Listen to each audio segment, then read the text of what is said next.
Good morning dear students business studies में हम chapter number 2 form of business organisation का revision कर रहे थे, जिसमें हमने सोल प्रोप्राइटरशिप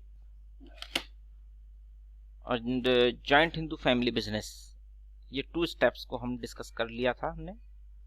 आज हम पार्टनरशिप पर आते हैं। पार्टनरशिप वर्ड से आप सभी लोग पहले से ही फैमिलियर हैं, परिचित हैं। हालांकि पार्टनरशिप की एक डेफिनेशन पार्टनरशिप एक्ट 1932 में दी हुई है।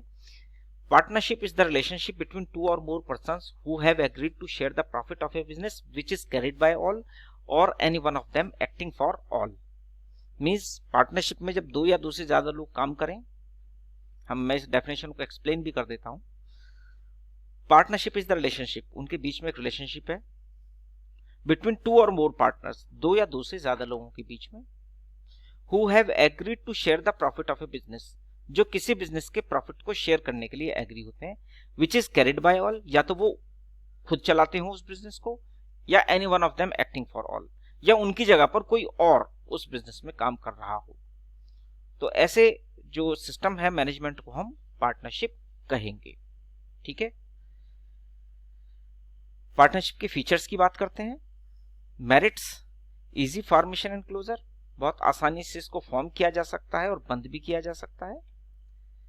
बैलेंस डिसीजन मेकिंग, जो डिसीजन है वो बैलेंस्ड होंगे। रीजन कि जब 2 या 2 से ज्यादा लोग मिलकर के किसी भी प्रॉब्लम पर, किसी भी सिचुएशन पर डिस्कस करेंगे, तो जाहिर है जो रिजल्ट आएगा या जो डिसीजन निकल के आएगा वो बेस्ट होगा, क्योंकि बहुत सारे लोग उस पर सोच रहे होंगे, प्रो कॉन्स उनके बारे में भी सोचा जाएगा, तो वो जो डिसीजन होगा वो बैलेंस्ड होगा, एकदम बैलेंस्ड। नेक्स्ट है मोर फंड्स। सोल प्रोप्राइटरशिप बिजनेस में आपने देखा कि फंड्स की कमी थी। क्यों? क्योंकि एक ही आदमी बिजनेस में पैसे लगा रहा था, लेकिन यहाँ पर बहुत सारे लोग मिल करके बिजनेस कर रहे हैं, तो वो अपने अपनी कैपिटल को इंट्रोड्यूस कर रहे हैं, अपने अपने फंड्स को इंट्रोड्यूस कर रहे हैं। तो यहाँ पर capital comparatively sole proprietorship business और जॉइंट हिंदू फैमिली बिजनेस के मुकाबले यहां पर ज्यादा होती है, फंड्स ज्यादा होते हैं। Sharing of risk, sole proprietorship में आपने देखा था कि वहां पर रिस्क एक ही आदमी को शेयर करना है, बियर करना है, जो ओनर है, जबकि पार्टनरशिप में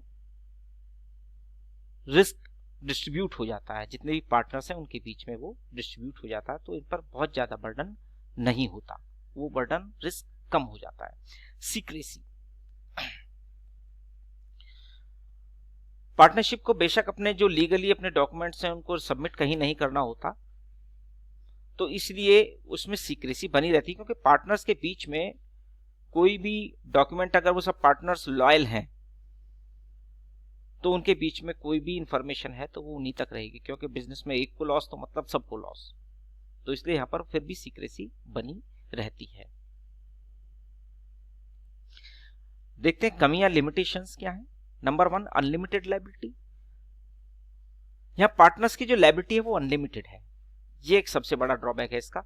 रीजन, एक को लॉस तो वो लॉस सबको बियर करना है, क्योंकि पार्टनरशिप जो है वो सेपरेट एंटिटी नहीं रखती पार्टनर्स से, वो एक ही है, यानी कि एक को लॉस तो सबको लॉस, तो वो लॉस सबको बियर करना होगा। नेक्स्ट, लिमिटेड रिसोर्सेज, रिसोर्सेज फिर भी लिमिटेड है।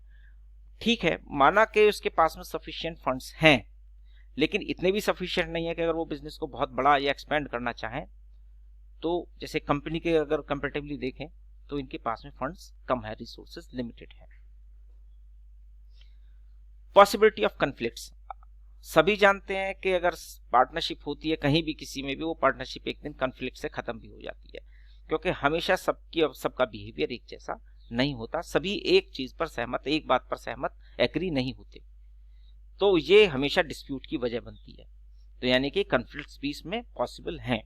लैक ऑफ कंटिन्यूटी, जब कॉन्फ्लिक्ट्स होंगे तो पार्टनरशिप को खत्म होने में देर भी नहीं लगती है, तो इसमें कंटिन्यूटी की कमी होती है, बहुत जल्दी ये पार्टनरशिप खत्म भी हो जाती है, क्योंकि पार्टनरशिप का एक, अगर टाइप्स की बात करें तो उसमें एक लिमिटेड पार्टनरशिप भी है जो लिमिटेड टाइम पीरियड के लिए होती है, तो ये उसके अकॉर्डिंग भी खत्म हो जाती है। लेकिन अगर हम बात करें कॉन्फ्लिक्ट्स की, तो कॉन्फ्लिक्ट्स भी एक बहुत बड़ी वजह यानी रीजन है जिससे पार्टनरशिप खत्म हो जाती है।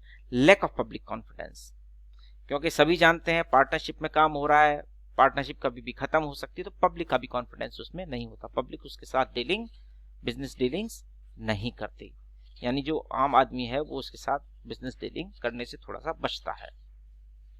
ठीक है, हमने टाइप्स ऑफ पार्टनर्स की बात करेंगे। एक्टिव पार्टनर्स हमने आपको एक्सप्लेन कर दिया था, हम इसको चार्ट से भी समझा सकते हैं। एक चार्ट है पार्टनर्स का। एक्टिव पार्टनर वो पार्टनर है जो कैपिटल कंट्रीब्यूट करता है, यानी हर चीज में एक्टिव है, वो कैपिटल भी कंट्रीब्यूट करता है, मैनेजमेंट में पार्टिसिपेशन भी उसका है, प्रॉफिट शेयर भी करता है वो, और लायबिलिटी उसकी अनलिमिटेड होती है। लायबिलिटी तो सबकी अनलिमिटेड है, चाहे कोई कैसा भी पार्टनर है, वो रिस्क है तो वो उसको बियर करेगा ही, कोई लॉस है तो उसको बियर करना ही होगा। नेक्स्ट है स्लीपिंग पार्टनर। स्लीपिंग पार्टनर सब कुछ काम करता है, मतलब सब चीजें, सारे जो फंक्शन है आप देख रहे हैं वो सब परफॉर्म करता है, लेकिन बस काम नहीं करेगा, मैनेजमेंट में उसका पार्टिसिपेशन नहीं होगा। देखेंगे कैपिटल कंट्रीब्यूट होगी, आप देख रहे होंगे, does not participate in management, ऊपर था देखिए पार्टिसिपेट करेगा, लेकिन ये स्लीपिंग पार्टनर कुछ नहीं करेगा, काम कुछ नहीं करेगा, वो प्रॉफिट भी शेयर करेगा, उसकी लायबिलिटी भी अनलिमिटेड होगी, कैपिटल भी लगाएगा, बस काम कुछ नहीं करेगा। नेक्स्ट है secret partner. Secret partner capital contribute करेगा, मैनेजमेंट में वो पार्ट होगा, काम करेगा, लेकिन सीक्रेटली किसी को बताएगा नहीं कि मैं इसका पार्टनर हूं, प्रॉफिट लॉस भी शेयर करेगा और लायबिलिटी उसकी अनलिमिटेड होगी। Nominal partner. नॉमिनल पार्टनर वो पार्टनर है जो कैपिटल कंट्रीब्यूट नहीं करेगा, कैपिटल नहीं देगा, ना कुछ काम करेगा, और प्रॉफिट लॉस में शेयर भी नहीं लेगा, और उसकी लायबिलिटी भी अनलिमिटेड होगी। पार्टनर बाय एस्टोपेल, वो कैपिटल कंट्रीब्यूट नहीं करेगा, कुछ काम भी नहीं करेगा, प्रॉफिट लॉस भी नहीं लेगा, और उसकी लायबिलिटी भी अनलिमिटेड होगी। तो स्टूडेंट्स, हमने अब डिफरेंट टाइप्स के पार्टनर्स को अलग अलग पैरामीटर पर हमने स्टडी कर लिया। ठीक है, इससे आगे का पोर्शन हम अपनी नेक्स्ट वीडियो में आपको कराएंगे। Okay, thank you.